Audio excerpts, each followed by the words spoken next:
राम राम दोस्तों। अब देखो, मैं गुड मॉर्निंग नहीं कहूँगा, अब मैं राम राम पे चलूँगा, क्योंकि राजस्थान के बारे में आप जानकारी ले रहे हो। ठीक है, तो राम राम।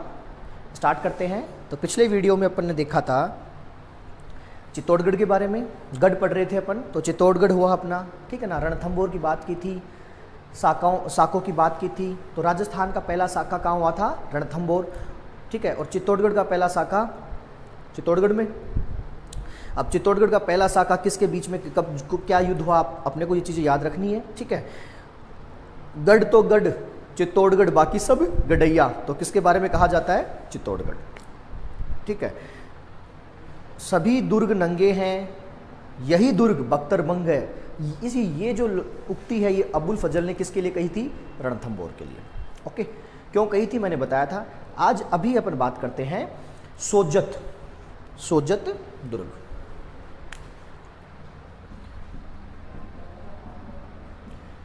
जो सोजत दुर्ग है अपना, वो देखिए पाली, मैंने जाते जाते आपको बताया था, ठीक है। तो सोजत दुर्ग है वो नानी सीरडी पहाड़ी पर है। ओके, तो नानी सीरडी पहाड़ी पर आपका सोजत है, सोजत का दुर्ग है। और यह जोधपुर और जोधपुर तथा मेवाड़, ओके, इसके सीमा पर स्थित है आपका सोजत दुर्ग। ओके, और सोजत दुर्ग का निर्माण है राव जोधा के पुत्र निम्बा। राव जोधा जिन्होंने जोधपुर नगर बसाया था, तो राव जोधा के पुत्र हैं निम्बा, उन्होंने बनाया था। तो सोजत दुर्ग के बारे में आपको सिर्फ ये याद रखना है कि किस डिस्ट्रिक्ट में है? पाली में। किस डिस्ट्रिक्ट में है? पाली में। अब मैं बात करता हूं जोधपुर दुर्ग। तो जो जोधपुर दुर्ग है अपना, नाम से पता चल रहा है कहां पे है? जोधपुर। लेकिन इसका दूसरा नाम भी है, मेहरानगढ़। क्या नाम है? मेहरानगढ़। तो मेहरानगढ़ कहां है? जोधपुर। मेहरानगढ़ कहाँ है? जोधपुर, इसलिए इसको क्या कहते हैं? जोधपुर दुर्ग। अब देखिए, राव जोधा ने इसकी नींव रखी, नाम से पता चल रहा है। जोधपुर दुर्ग की नींव किसने रखी? राव जोधा ने। अब ये जो दुर्ग है मेहरानगढ़, ठीक है ना, इसकी आकृति मयूर, मोर के कारण होने के, मोर जैसी होने के कारण इसको क्या बोला? मयूर ध्वज गढ़। तो ये याद रहेगी कि मयूर जैसी आकृति किस दुर्ग की है? तो जोधपुर दुर्ग की। ओके, तो जोधपुर दुर्ग है वो मयूरा आकृति का है, इसलिए इसको मोर ध्वज, मयूर ध्वज तथा गढ़ चिंतामणि, दूसरा नाम इसका क्या है? गढ़ चिंतामणि। तो गढ़ चिंतामणि दुर्ग किसका नाम है? गढ़ चिंतामणि किसका नाम है? जोधपुर दुर्ग। जोधपुर दुर्ग के बारे में सबसे अच्छी बात देखो ये है कि जब शेरशाह सूरी, कौन? शेरशाह सूरी 1544 में दिल्ली डायनेस्टी, वहां पे उनका शासन चल रहा है, ठीक है ना, सूरी डायनेस्टी चल रही है वहां पे। तो शेरशाह सूरी राजस्थान को जीतने के लिए साहब यहां आते हैं, राजस्थान को जीतने के लिए आते हैं, और उनका पाला पड़ता है यहाँ के शासक मालदेव से। तो ये लो साहब मालदेव, और मालदेव बड़े वीर योद्धा थे। मालदेव वर्सेस शेरशाह सूरी। अब देखिए, बड़ी मुश्किल से शेरशाह सूरी इस दुर्ग पर फतेह हासिल कर पाया था, विक्ट्री हासिल कर पाया था। इसलिए शेरशाह सूरी ने कहा था कि एक मुट्ठी बाजरे के लिए मैं अपनी हिंदुस्तान की बादशाहत खो देता। एक मुट्ठी बाजरा मतलब राजस्थान में मतलब भारत में जो बाजरा उत्पादन होता है उसमें फर्स्ट स्थान किसका है? राजस्थान, ठीक है। तो इसलिए उसने कहा था कि एक मुट्ठी बाजरे के कारण मैं पूरे हिंदुस्तान की बादशाह खो देता। तो शेरशाह ने यह कथन किस दुर्ग के लिए कहा है? मेहरानगढ़। अब यहां पे देखिए, विदेशी लेखक है लॉर्ड कीपलिंग। विदेशी लेखक क्या है? लॉर्ड कीपलिंग। तो लॉर्ड कीपलिंग ने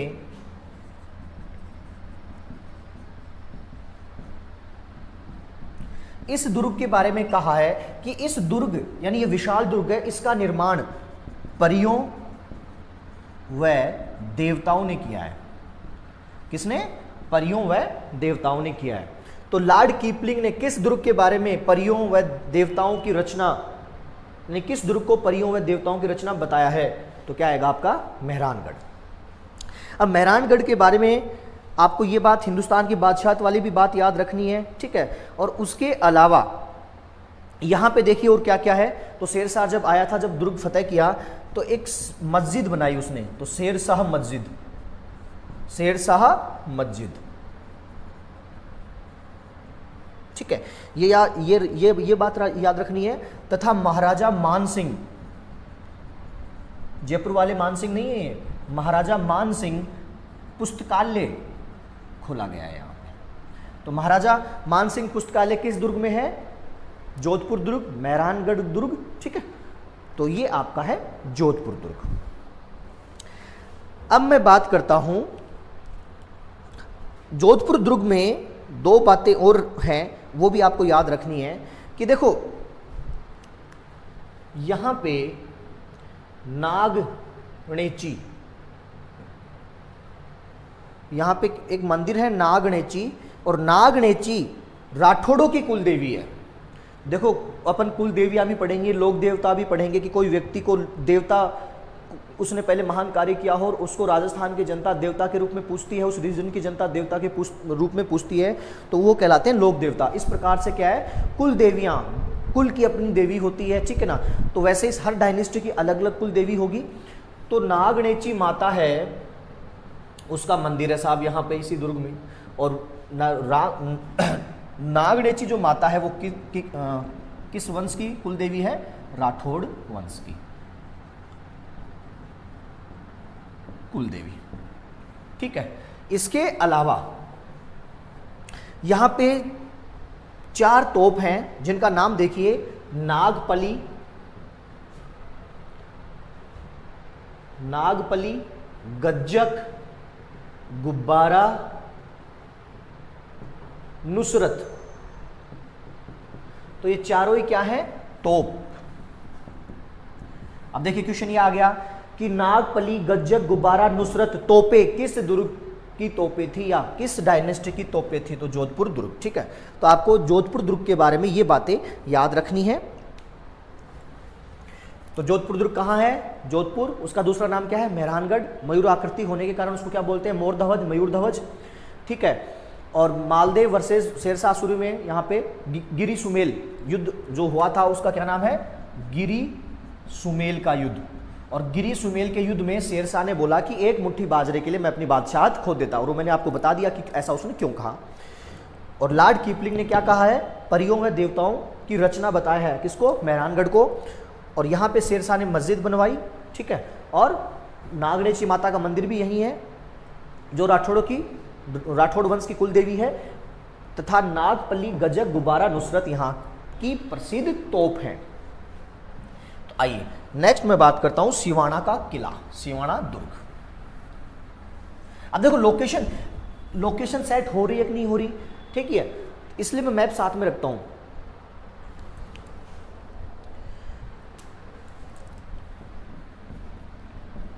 सिवाना किला, ठीक है।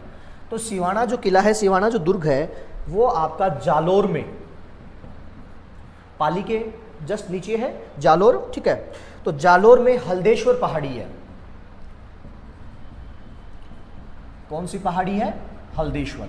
तो हल्देश्वर पहाड़ी के ऊपर स्थित है आपका सिवाना दुर्ग। अब देखिए यहां पे फिर एक अलाउद्दीन खिलजी, एक देखो क्रम से आ रहा है राज्य विस्तार के लिए। ऐसा नहीं कि डायरेक्ट चित्तौड़गढ़ पे ही उसने आक्रमण किया था। रणथंभौर से इस तरफ से आ रहा है वो, रणथंभौर जालोर होते हुए फिर बाद में कहाँ जा रहा है वो? चित्तौड़गढ़। तो रणथंभौर है, सिवाना जो किला है, तो यहाँ पे एके का विजय अभियान है। और उस समय ये बात है 1308 की, और यहाँ पे सातल देव सातलदेव सोनगरा, सातलदेव सोनगरा, जो कि कहनड़ दे सोनगरा का भाई था। क्या था? भाई। तो पहले भाई को खत्म किया, फिर आगे कानड़ देव पे चढ़ाई करते हैं।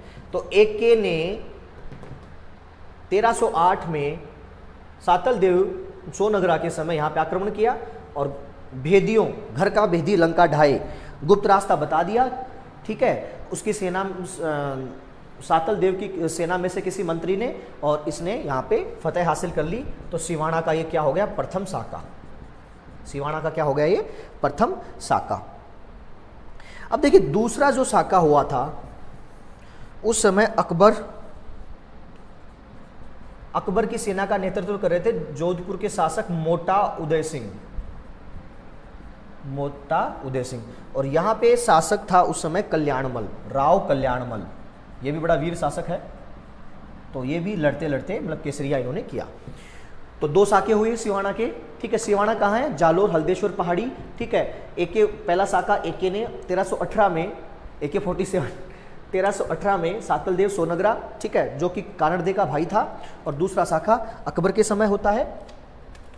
तो आपको ये बात याद रहेगी। नेक्स्ट मैं बात करता हूं अचलगढ़ दुर्ग की। अब ये सारे के सारे आपको पता है ना कि सारे के सारे क्या हैं? पहाड़ी दुर्ग, गिरी दुर्ग। तो अचलगढ़ के बारे में बात करते हैं। अचलगढ़ दुर्ग, देखो मैंने जब आपको सभ्यता बताई थी उस समय अर्बुद जो क्षेत्र था, अर्बुदा देवी, मैंने आपको माउंट आबू के लिए बोला था कि माउंट आबू आप घूमिए, बहुत अच्छी जगह है। तो माउंट आबू कहाँ है? सिरोही जिले में। कहाँ है? सिरोही जिले में। तो अचलगढ़ दुर्ग आपका, ये देखिए, ये आपका है अचलगढ़ दुर्ग। ओके, तो अचलगढ़ दुर्ग की पहली बात, लोकेशन कहाँ है? सिरोही। कहाँ पे है? सिरोही। अब सिरोही देखो, इस यहाँ पे इस रीजन को क्या बोलते थे? पहला पुराना नाम क्या था? चंद्रावती। क्या था? चंद्रावती या अर्बुद प्रदेश। अर्बुद प्रदेश। अब जो अर्बुद प्रदेश है वो आबू, अब आबू जो पर्वत है, देखो आबू पर्वत, उसका पुराना नाम क्या था? अर्बुदगिरी। आबू पर्वत का पुराना नाम क्या था? अर्बुदगिरी। अर्बुद से ही बाद में ये नाम क्या पड़ा? आबू। अब देखिए आबू पर्वत है, तो उसको कर्नल जेम्स टोड ने, फिर आगे भाई साहब घोड़े वाले बाबा, तो कर्नल जेम्स टोड ने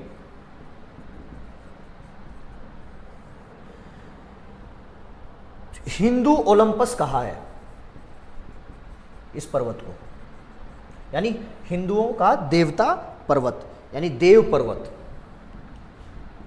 यूरोप में ओलंपस देवता थे, तो हिंदू ओलंपस आबू पर्वत को किसने कहा है? कर्नल जेम्स टोड ने। ठीक है, तो ये बात याद रहेगी। इसके बाद में मैं बात करता हूं कि यहां पे एक जगह है अचलगढ़ दुर्ग के तलहटी में, नीचे इसी प्रदेश में, भंवराथल। क्या नाम बताया मैंने? भंवराथल। तो गुजरात का शासक था,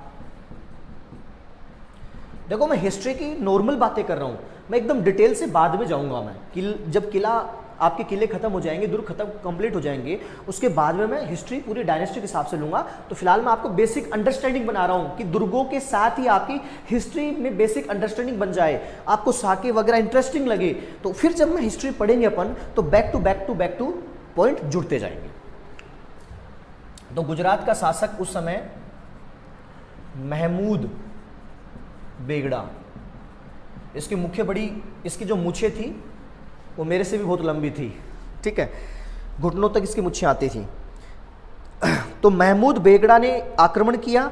ठीक है, और इस जगह पे इसकी सेना पर मधुमक्खियों बीज। ओके, मधुमक्खियों ने भयंकर आक्रमण किया इसकी सेना पर और इसकी सेना आदि बीमार हो गई, सूजन दर्द वगैरह, तो इसकी सेना तितर बितर हो गई। तो इसलिए इस स्थल को क्या नाम दिया? भंवराथल। और ये ऐसा बोला जाता है कि ये देवीय प्रकोप के कारण हुआ। ठीक है, तो ये वापस फिर चले गए, तो यह स्थल फेमस हो गया। तो यह स्थल कहाँ है? अचलगढ़ की तलहटी यानी सिरोही में। तो भंवराथल कहाँ है? सिरोही में। अब दूसरी बात यह है कि यहीं दुर्ग के नीचे जस्ट अचलेश्वर महादेव का मंदिर है। अचलेश्वर महादेव, जो अचलेश्वर महादेव है, इसकी स्पेशलिटी है कि यह हिंदुस्तान का एकमात्र ऐसा महादेव मंदिर है जहां पे शिवलिंग नहीं है। ठीक है, जबकि किसकी पूजा होती है? यहां पे एक खड्डा है, ठीक है ना, और वो यूं कहा जाता है कि यह यहां पे शिवजी ने अपना अंगूठा लगाया था। तो शिवजी के अंगूठे की यहां पे क्या होती है? पूजा होती है। तो क्वेश्चन बन गया कि किस मंदिर में ऐसा, राजस्थान का या हिंदुस्तान का ऐसा कौन सा मंदिर है जहां पे शिवजी के अंगूठे की पूजा होती है? तो वो कौन सा है? अचलेश्वर महादेव। ठीक है, तो आपको ये बात भी याद रखनी है। नेक्स्ट मैं बात करता हूं तारागढ़ दुर्ग।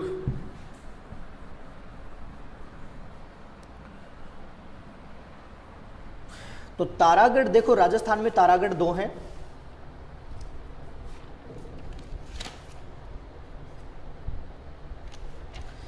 तो तारागढ़ राजस्थान में दो दुर्गों के नाम है। पहला है बूंदी। कौन सा डिस्ट्रिक्ट है? बूंदी।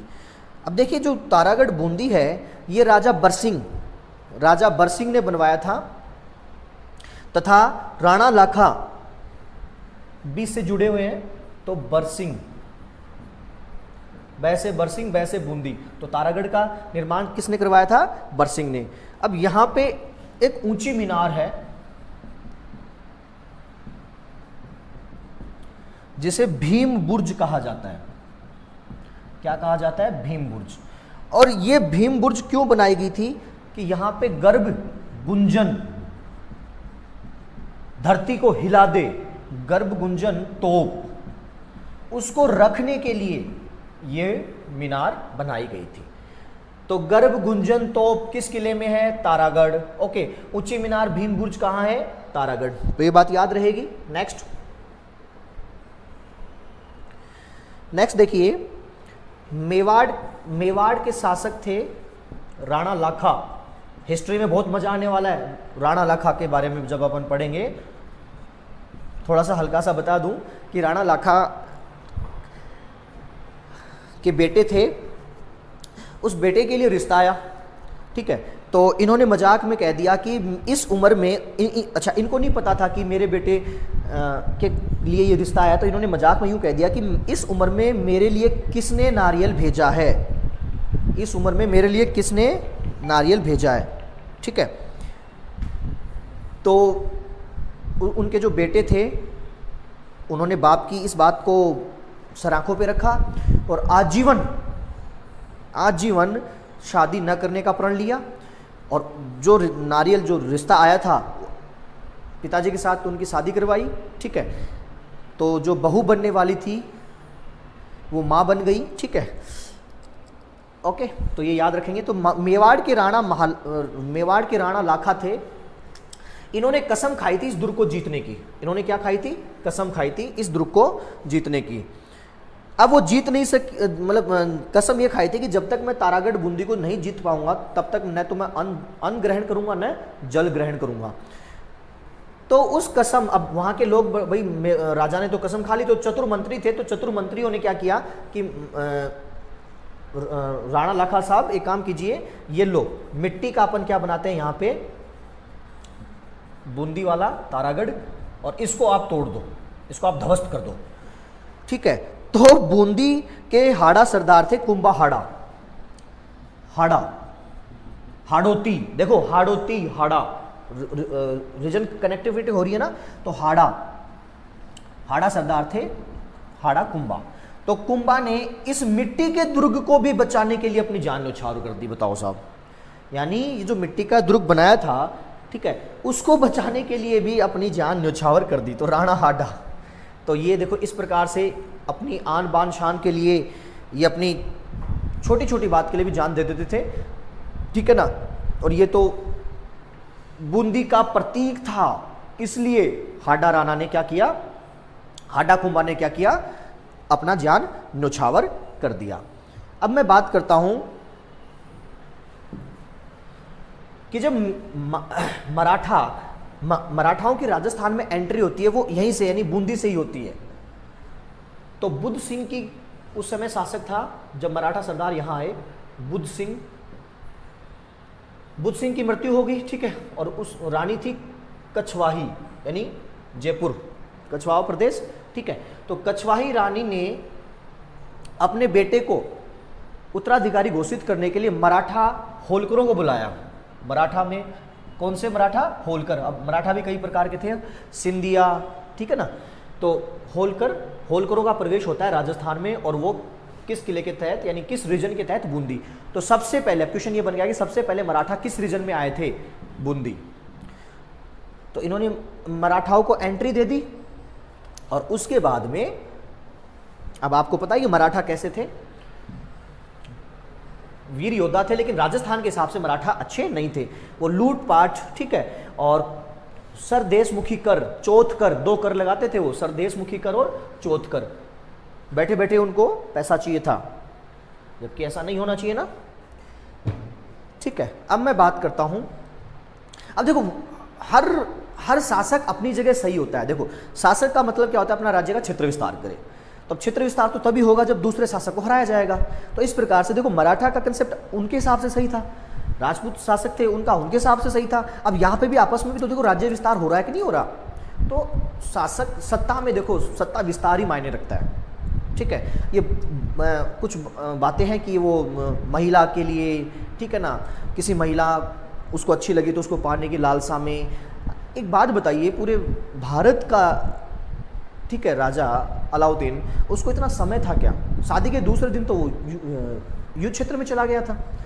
तो कुछ कुछ बातें जायज़ हैं और कुछ कुछ बातों से मैं सहमत नहीं हूँ। और यहाँ पे इतिहासकारों का भी मतभेद है, इतिहासकारों का भी क्या है? मतभेद है, ठीक है। तो चलो विवाद में अपन नहीं पढ़ते हैं, आगे चलते हैं। और एक बात आपको और याद रखनी है, बूंदी में, यहीं तारागढ़ में ही 84 खंभों की छतरी, 84 खंभों की छतरी। अब देखो छतरी क्या होती है कि राजस्थान में जब कोई व्यक्ति, किसी व्यक्ति का स्वर्गवास हो जाता है तो उसके घर वाले मॉन्यूमेंट बनाते हैं, उसको बोलते हैं छतरी। तो अब देखो पहले शासक राजपूत जो भी ये शासक हैं, ठीक है, अब पैसा है इनके पास, तो ये क्या है कि बड़ी सुंदर छतरियां बनवाते थे। ओके, तो ये स्पेशल है, यानी इससे ज़्यादा खंभों की छतरी अभी तक नहीं मिली है राजस्थान में। तो 84 खंभों की छतरी कहाँ है? बूंदी। और ये आपके स्टेट JN में भी ये क्वेश्चन आया था, ठीक है ना। तो मैं ये भी आपको बताता रहूंगा कि कौन सा क्वेश्चन कब आया है, ठीक है। अब मैं बात करता हूं दूसरे तारागढ़ की। ये तारागढ़ है, ये बूंदी। अब दूसरा तारागढ़ अजमेर।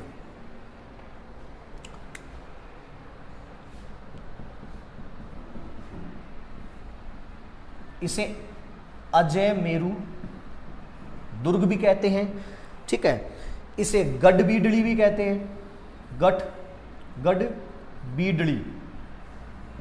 ओके, तो तारागढ़ कहाँ है? अजमेर। इसे अजयमेरू दुर्ग भी कहते हैं और इसे गढ़बीडली दुर्ग भी कहते हैं। अब देखिए अजमेर में तारागढ़ पर्वत है। कौन सा पर्वत है? तारागढ़। तारागढ़ पर्वत पर पहाड़ी है बीडली, तो इस बीडली पर ये दुर्ग बना हुआ है। अब इसी की तलहटी में चौहान शासक अजय राज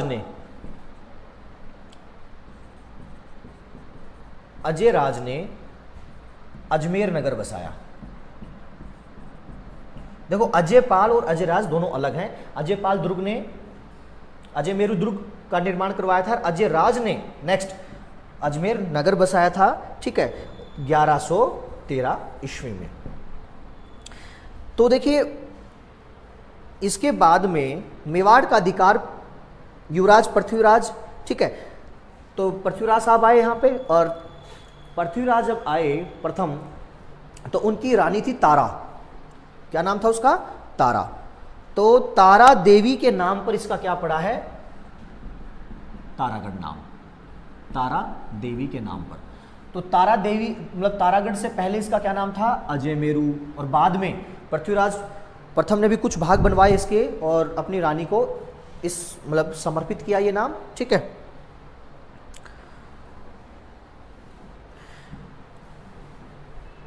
अब यहां पे देखिए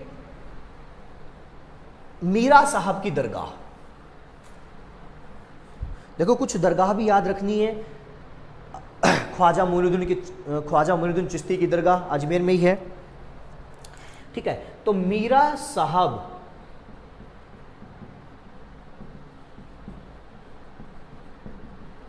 की दरगाह भी कहां पे है? यहीं आपके तारागढ़ में। और इस दरगाह में स्पेशल बात यह है कि घोड़े की मजार एकमात्र, इसके अलावा कहीं नहीं है। घोड़े की मजार, इनका घोड़ा था उसकी मजार भी यहीं बनाई गई है। तो घोड़े की मजार किस दरगाह में है? मीरा साहब की दरगाह। मीरा साहब की दरगाह कहाँ है? तारागढ़ में। मीरा साहब की दरगाह कहाँ है? तारागढ़। तो ये बात याद रहेगी, ओके। और मैं यूं कह सकता हूं कि जिसने इस दुर्ग को जीत लिया वो राजस्थान में मतलब राजस्थान में अन्य दुर्गों पे भी अधिकार कर सकता है। क्योंकि देखिए अजमेर, एक बार मैं मैप पे जाऊंगा,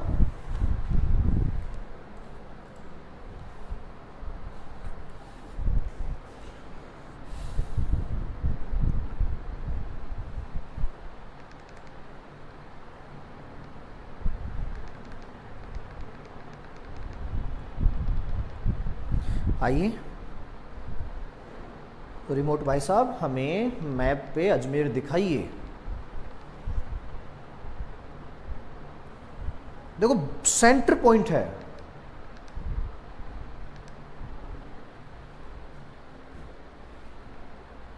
ये क्या है आपका? अजमेर। दिख रहा है आपको? नागौर, हरा हरा ये नागौर है ग्रीन कलर का, नीचे ये देखो अजमेर।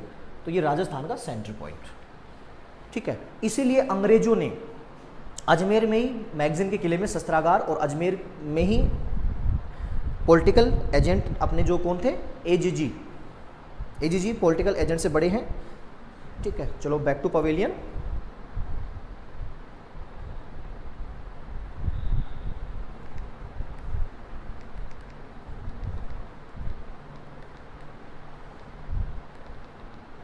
ओके, तो देखो लोकेशन के हिसाब से कई बार एरियाज इंपॉर्टेंट होते हैं।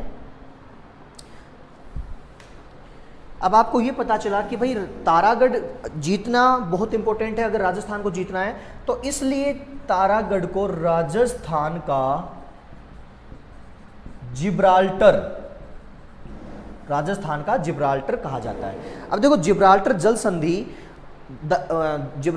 संधि, मैं वर्ल्ड की बात कर रहा हूं। जिब्राल्टर जल संधि अफ्रीका महाद्वीप और ये आपका क्या है? यूरोप महाद्वीप, बीच में ये क्या है? भूमध्य सागर। और यहां पे ये जो रीजन है जो कनेक्ट करता है ये जल राशि, यहां पे इसी को क्या बोलते हैं? जिब्राल्टर। यूं कहते थे कि भाई जिसने जिब्राल्टर रीजन पे यहां पे अधिकार कर लिया उसने पूरे यूरोप पे अधिकार कर लिया, या फिर यूरोप वाले ने किस पे अधिकार कर लिया? अफ्रीका पर। तो इसलिए इसको क्या कहते हैं? राजस्थान का जिब्राल्टर। तो बताइए भैया राजस्थान का जिब्राल्टर किस दुर्ग को कहते हैं? तो आंसर क्या आएगा? तारागढ़ दुर्ग। और तारागढ़ कौन सा? अजमेर वाला। और उसी का पुराना नाम क्या है? अजयमेरु। तारागढ़ तो बाद में तारा देवी के नाम पे पड़ा है ना। ओके, अब चलते हैं। अब आपको कहां लेके चलें घुमाने? आमेर चले? जयपुर आ जाए? जयपुर। और जयपुर आपको पता है बहुत ही सुंदर नगरी है, जिसे गुलाबी नगर भी कहते हैं, ठीक है। तो जयपुर में पुराना जो जयपुर है, ठीक है ना, तो देखो आमेर दुर्ग, अभी आमेर जगह थोड़ा सा इसके बारे में देखिए कि आमेर नगर है, इसका प्राचीन नाम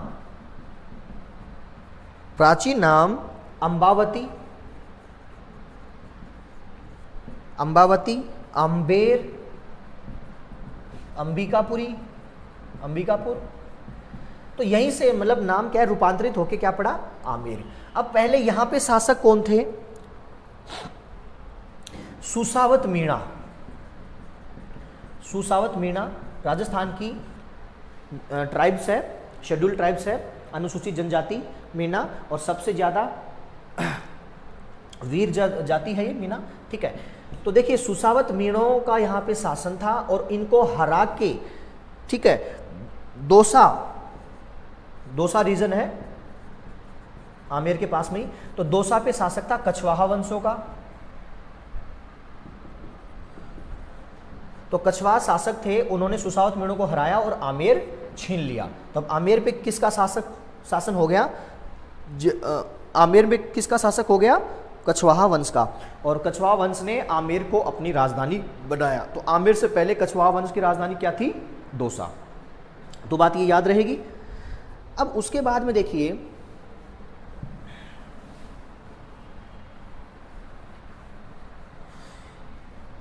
ये जो आमेर को अक्वायर किया गया, ये है 10वीं से 11वीं शताब्दी की बात, ठीक है। और उसके बाद में 1727 में जयसिंह ने, जयपुर के शासक हुए जयसिंह, और जयपुर नगर भी इन्होंने बसाया है, तभी नाम उसका जयपुर। तो 1727 में पंडित विद्याधर भट्टाचार्य ने नगर बसवाया था, ये आर्किटेक्ट थे वो। तो वो तो बात अपन हिस्ट्री में करेंगे। तो जयपुर को राजधानी बनाया था अपनी। तो देखिए पहले राजधानी थी आमेर, और कब तक, 1727 तक। तो ये कितना समय हो गया, लगभग 700 साल, यानी 700 साल तक कछवाहा वंश की राजधानी आमेर रहा है, और उसके बाद में जैसे यानी जयपुर। तो ये बात याद रहेगी, ठीक है। नेक्स्ट मैं बात करता हूं, यहां पे मानसिंह, हल्दी घाटी में अकबर की सेना का जिसने नेतृत्व किया था वही मानसिंह प्रथम। तो मानसिंह ने 1592 में यहां महल बनवाए।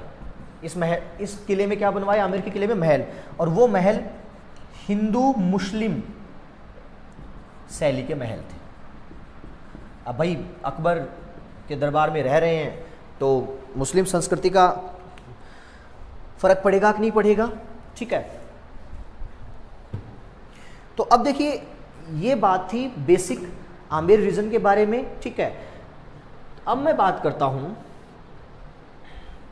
कि यहां के की फीचर्स क्या क्या हैं।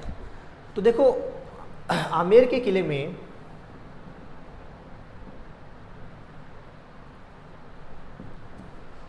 पहली बात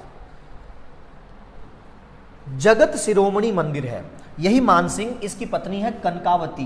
क्या है, क्या नाम है इनका, कनकावती। कनकावती का बेटा था जगत। तो ये छोटी बाल्यकाल उम्र में एक्सपायर हो गए थे, ठीक है। तो इसी की याद में यहाँ पे मंदिर बनवाया गया, जगत शिरोमणि। देखो हर शब्द में मतलब छुपा है कि नहीं छुपा, आप खुद बता दीजिए। तो रीजन जानना है, ठीक है ना, वो कोड जानना है, तब आगे बढ़ना है अपने को। तो मानसिंह की पत्नी कनकावती की संतान, मानसिंह तथा कनकावती की संतान जगत, उसी के ऊपर क्या है, जगत शिरोमणि मंदिर। तो कई बार पूछता है कि जगत शिरोमणि मंदिर कहाँ है, तो कहाँ है, आमेर फोर्ट। आइए आमेर देखिए, ठीक है। अब वहीं पे शीला माता मंदिर है, शीला माता मंदिर। अब मानसिंह का जब अभियान बंगाल साइड में हुआ था, तो बंगाल के राजा से वहां से ये शीला माता की मूर्ति लेके आए थे, यहाँ पे स्थापित की, ठीक है ना। राजस्थान में बाशोड़ा एक त्योहार मनाया जाता है। क्या मनाया जाता है, बाशोड़ा। उस दिन रात को खाना बना के और अगले दिन ठंडा खाना खाया जाता है, ठीक है ना। तो बच्चों की बीमारी को हरने वाली माता है शीतला माता, ठीक है ना। तो शीला माता का मंदिर कहाँ है, आमेर में। उसके बाद में अगर मैं बात करूं कि अगर कोई स्पेशल की फीचर्स है इसका, तो एक है माउठा जलाशय। माउठा आमेर में जाना, और नीचे जो झील है, आमेर किला ऊपर है पहाड़ी पे थोड़ा सा, और नीचे जो जलाशय बना हुआ है उसका नाम है माउठा। क्या है? माउठा जलाशय। और जैसे ही इस किले में, आमेर के किले में आप एंटर करोगे तो बड़ा चौक आएगा, उसको बोलते हैं जलेब चौक। जलेब चौक, तो जलेब चौक माउठा कहाँ पे है? आमेर में।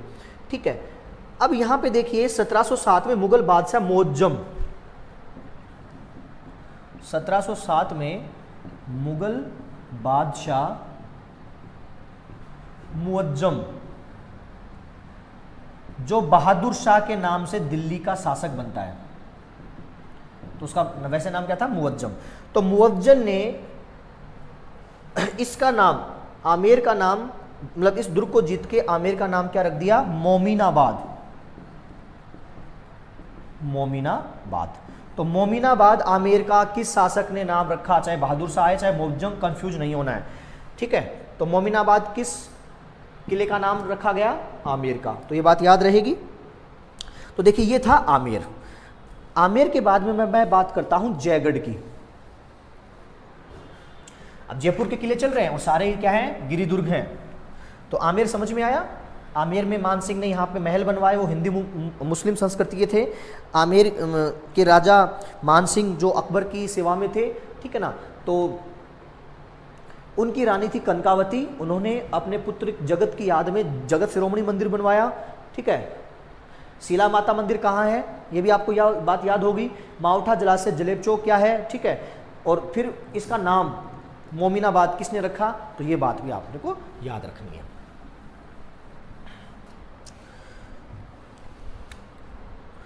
अब मैं बात करता हूं जयगढ़ दुर्ग की।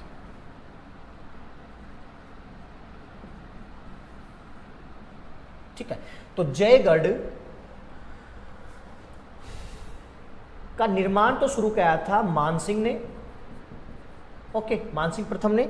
ठीक है, 1600 ईस्वी में। फिर आगे मिर्जा राजा जयसिंह,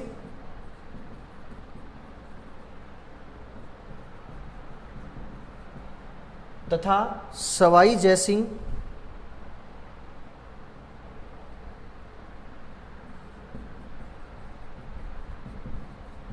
इन दोनों ने भी सहयोग किया।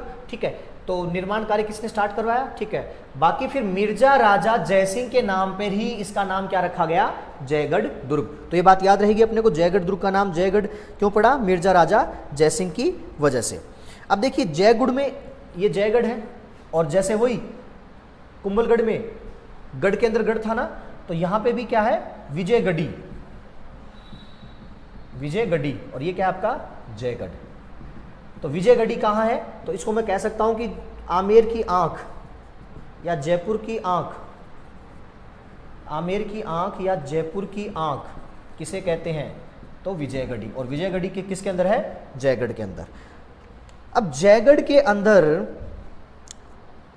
सभी दुर्गों में, अगर किसी दुर्ग में अगर तोप बनाने का कारखाना था तो यहां पे सबसे बड़ा था।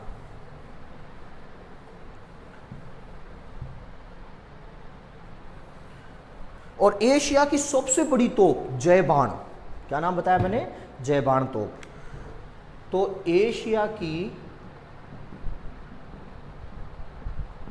सबसे बड़ी तोप जयबाण, जयगढ़ जयबाण, ठीक है ना, जयबाण, वो कहाँ है? कहाँ है? जयगढ़ में। अब देखिए ये बात याद रहेगी। ओके, तो जयगढ़ दुर्ग हो गया आपका। विजयगढ़ी के बारे में याद रखना, और एशिया की सबसे बड़ी तोप कहाँ है? जयगढ़। अब मैं बात करता हूं नाहरगढ़ दुर्ग की। नाहरगढ़ रंग दे बसंती मूवी देखी है? शुरू में आमिर खान वगैरह जो कंपटीशन करते हैं वो उसी की दीवार पर चढ़ के करते हैं, ठीक है ना, तो काफ़ी डिटेल से दिखाया गया है, और बाकी बड़ी सुंदर जगह है, आप आइए आपको दिखाएंगे। नाहरगढ़ दुर्ग, तो नाहरगढ़ दुर्ग का पुराना नाम तो क्या था? सुदर्शन दुर्ग, सुदर्शनगढ़। सुदर्शनगढ़। सुदर्शनगढ़ यानी कृष्ण के सुदर्शन, कृष्ण जी का सुदर्शन चक्र था, उस हिसाब से यानी मराठों से सुरक्षा के लिए, मराठों से सुरक्षा हेतु इस नाहरगढ़ दुर्ग को बनवाया गया था। अब पहले इसका नाम क्या था, पुराना नाम क्या था, सुदर्शनगढ़, और फिर नाहरगढ़ इसका नाम लोक देवता थे इस रीजन के नाहर सिंह भोमिया, नाहर सिंह भोमिया। ओके, तो नाहर सिंह भोमिया क्या थे, इस रीजन के लोक देवता, बड़ी मान्यता थी इनकी, लोग पूछते थे इन्हें। तो लोक देवता नाहर सिंह भोमिया के नाम पर क्या पड़ा है, नाहरगढ़ का नाम नाहरगढ़ पड़ा है। तो ये देखो नाहरगढ़ के बारे में बात है। अच्छा, यहां पे एक जैसे 9 महल हैं। माधो सिंह दित्ते, किसने, माधो सिंह दित्ते ने अपनी पासवानों के लिए एक जैसे 9 महल बनवाए साहब। अब आप पूछोगे पासवान क्या होती हैं, यानी रानी के अलावा, ठीक है ना, राजा अन्य स्त्रियों से भी संबंध रखते थे तो उनको बोला जाता था पासवान, ठीक है। अब राजा महाराजा है भैया, ठीक है, अब क्या बोलूँ मैं। तो ये एक जैसे 9 महल थे, 1 2 3 4 5 6 7 8 9, और ये आपस में गुप्त सुरंगों द्वारा जुड़े हुए थे। राजा को जब मन हो, और ये बनाए किसने थे, माधो सिंह दित्ते ने, माधो सिंह दित्ते ने। तो गुप्त सुरंग से आपस में जुड़े थे। राजा जब चाहे यहाँ पे किसी भी पासवान के महल में जा सकते हैं, कोई रुकावट नहीं है। अब इनके नाम याद रखना, जैसे सूरज प्रकाश, एक का नाम क्या रखा, सूरज प्रकाश, खुशहाल प्रकाश, जवाहर प्रकाश, ललित प्रकाश, चंद्र प्रकाश, लक्ष्मी प्रकाश, आनंद प्रकाश, बसंत प्रकाश व रतन प्रकाश, यानी प्रकाश प्रकाश। तो राजाओं के माधो सिंह दित्ते के लिए तो प्रकाश ही था भैया, ठीक है।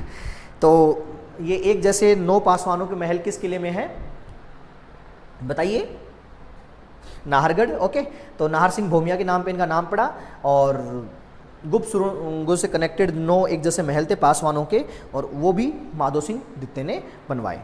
तो गाइज ये है आपका नाहरगढ़, और इसके बाद में अपन चलेंगे मांडलगढ़। कहाँ चलेंगे, मांडलगढ़, और उसकी चर्चा करेंगे अपन नेक्स्ट वीडियो में। Okay okay, bye guys. History में और आज और अच्छे से मज़ा आने वाला है। अभी तो आपको पता ही, बहुत एकदम लिमिटेड पता चल रहा है, लेकिन अपना फोकस कहाँ पे है, दुर्ग पे।